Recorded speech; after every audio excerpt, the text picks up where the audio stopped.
देव्यं बतवार्द्रदृष्ट्या मूकस्वयं मूककविर्यथासीत्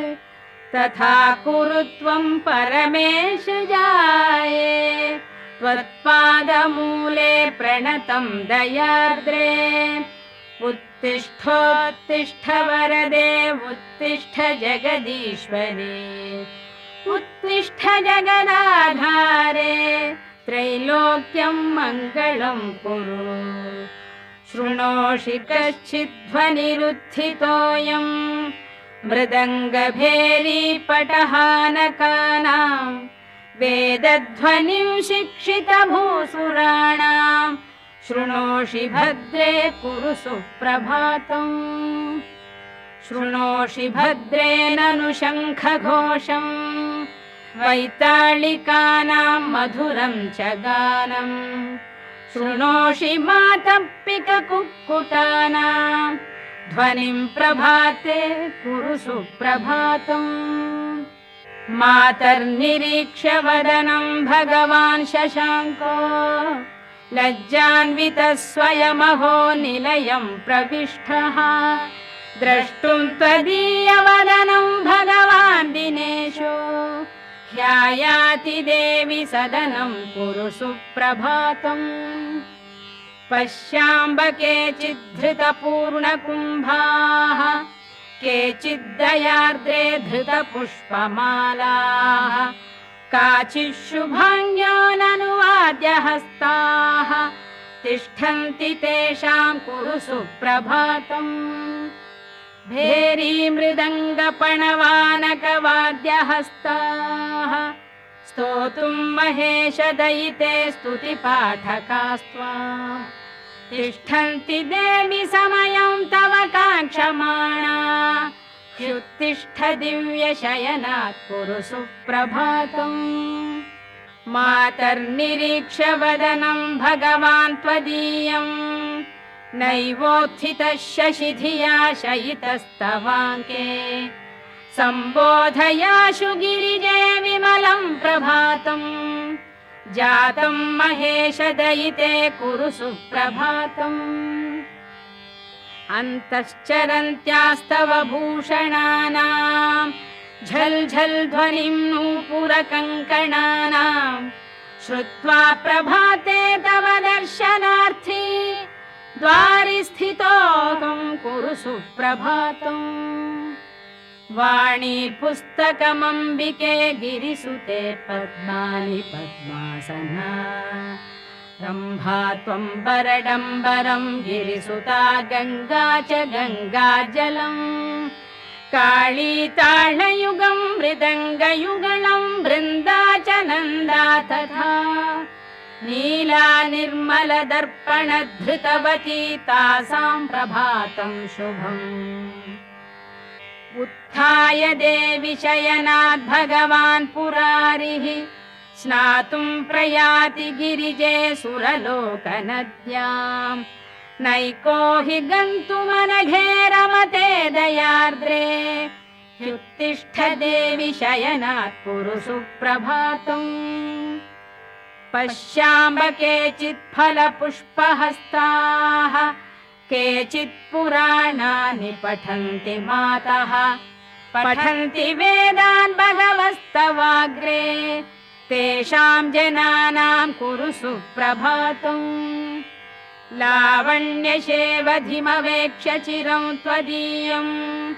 कन्दर्पदर्पदलनोऽपि वशङ्गतस्ते कामारिचुम्बितकपोलयुगं त्वदीयं द्रष्टुं स्थिताः वयमये कुरु सुप्रभातम् गाङ्गेयतोऽयमवगाह्य मुनीश्वरास्त्वां गङ्गाजलै स्नपयितुं बहवो घटांश्च धृत्वा शिरस्सु भवतीमभिकाङ्क्षमाणाः द्वारि स्थिता हि वरदे कुरु सुप्रभातम् मन्दारकुन्दकुसुमैरपि जातिपुष्पैः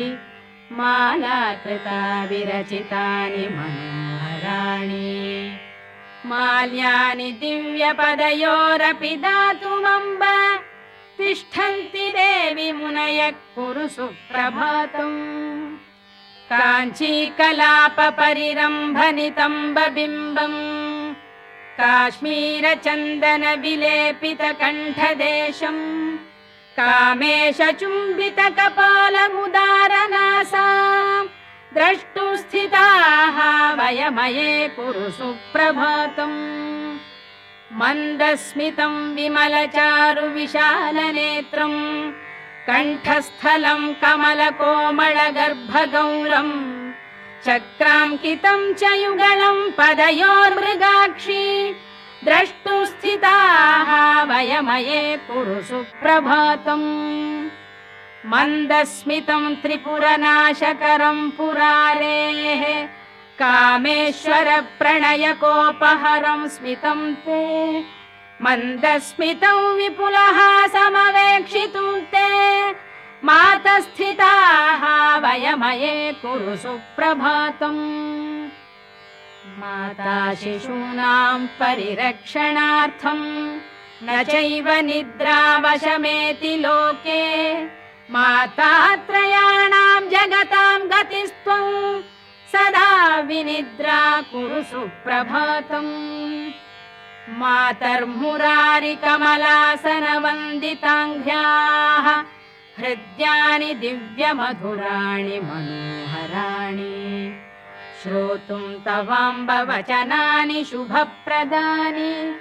द्वारि स्थिताः वयमये कुरु सुप्रभातम्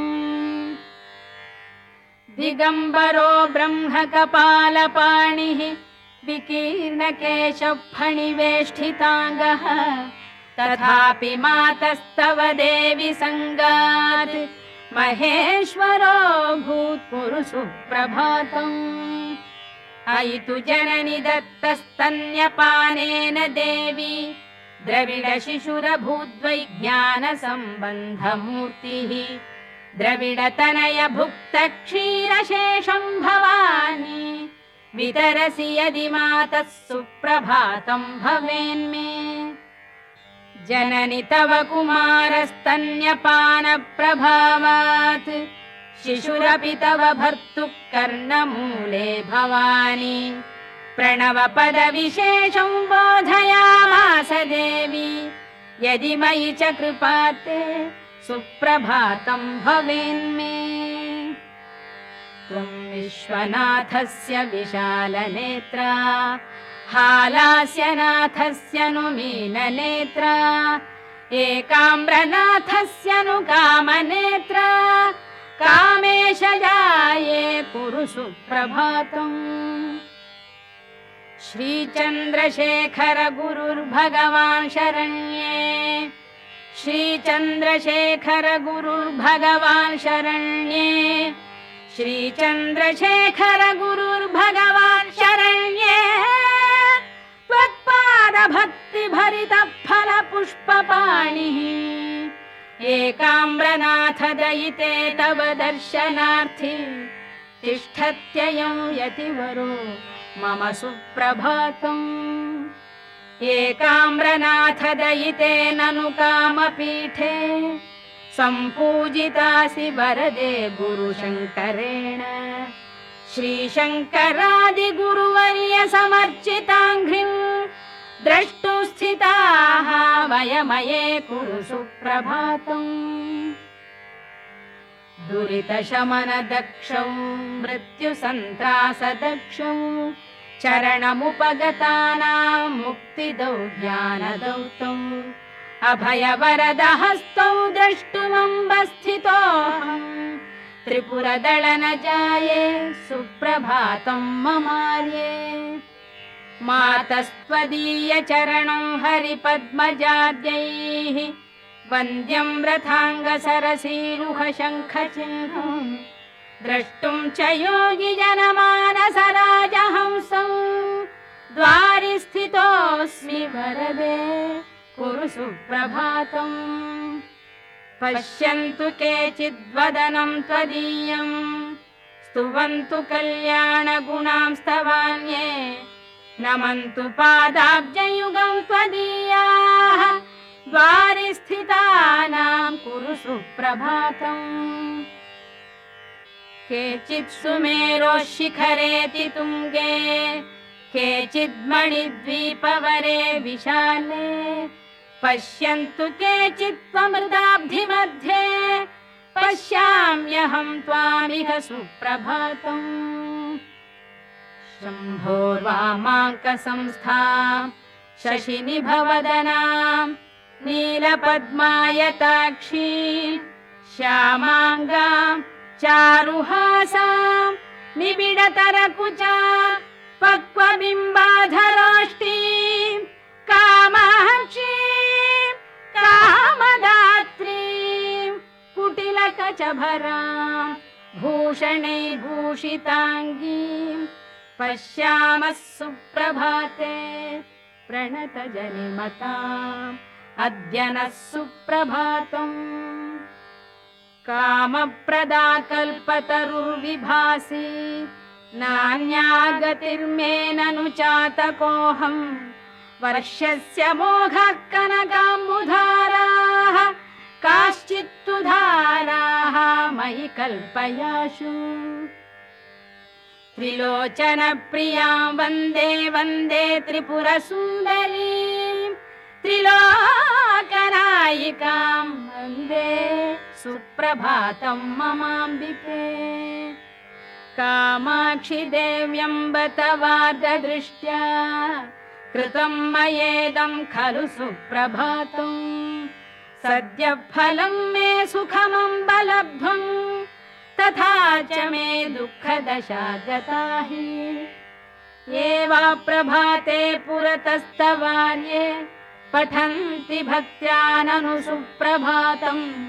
शृण्वन्ति ये वा त्वयि बद्धचित्ताः तेषां प्रभातं कुरु सुप्रभातम्।